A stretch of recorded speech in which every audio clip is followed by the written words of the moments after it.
As we pass the halfway mark of the midterm primaries, advocates of election reform are warning that Congress could soon become even more polarized than it already is. In the past several months, Republican primary voters in places like Texas, Kentucky, and Louisiana have forced out incumbent lawmakers who crossed President Trump and didn't have his endorsement. And on the Democratic side, left-wing candidates have ousted incumbent and more moderate candidates in states like New York and Colorado. The advocates of primary reform say closed single-party primaries, which often exclude independent voters, are a major factor that can feed polarization in our politics, resulting in less governing and more vitriol.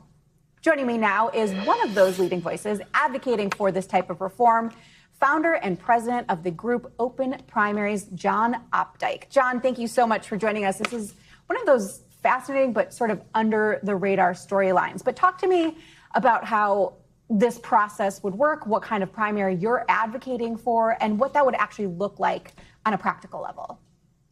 Sure. And, a number of states have eliminated party primaries and gone to people's primaries, where everybody gets to vote for whoever they want, just like in the general election. We see that in California, in Nebraska, Washington, and Alaska.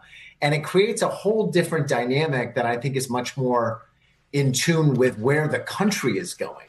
Because if you look at the stats, Melanie, every single week, 10,000 Americans change their voter registration from Democrat or Republican to independent. It's now 48% of the country, fastest growing segment of the electorate.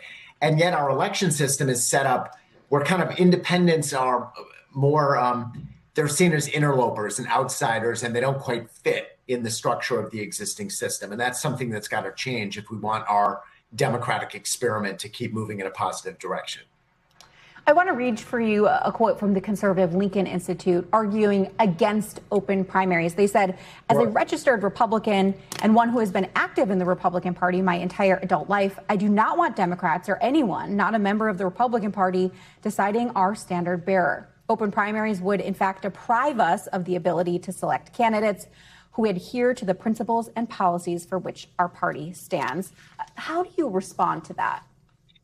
Well, in two ways. First of all, the closed primary system, which we have in 16 states, actually creates what he's talking about. We just did a poll, for example, in New York City. We found that 40% of registered Democrats are actually independents and Republicans. People join a party only to gain the right to vote.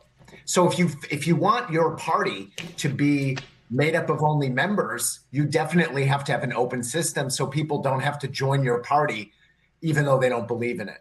Secondly, there is no contradiction between party rights and a system that allows all voters to participate. Parties are free. They're private organizations. They're free to have conventions, nominate, endorse as they see fit. But if you're talking about a publicly funded election system, then everybody should be able to participate. That's how I see it. What do you say to the argument that anyone can already vote in a closed primary, just join the party? Well, some independents do that, but a lot of independents aren't willing to join an organization that they don't support. They have moral, political, ideological objections to. And I don't think in a functioning democracy that you should require, joining a private organization in order to vote. I mean, that's more, Brezhnev would be in favor of that, but I don't see why we would embrace that here in the United States. California holds a top two primary in the governor's race. We saw Democrat Javier Becerra and Republican Steve Hilton advance the general election. Do you think open primaries have led to different kinds of candidates advancing to the general election? Absolutely. Top two open nonpartisan primaries has been in place in California for now 16 years, and it has been transformative. First of all, look at the results of this primary season. We're only halfway through. By far, the highest turnout of any state in the country is California. Over 40% of people vote in the primary because they get to choose among all the candidates. They're not locked in to a party silo. The other thing is that you're seeing this in very liberal areas, in very conservative areas. You see two candidates from the same party advance to the general election.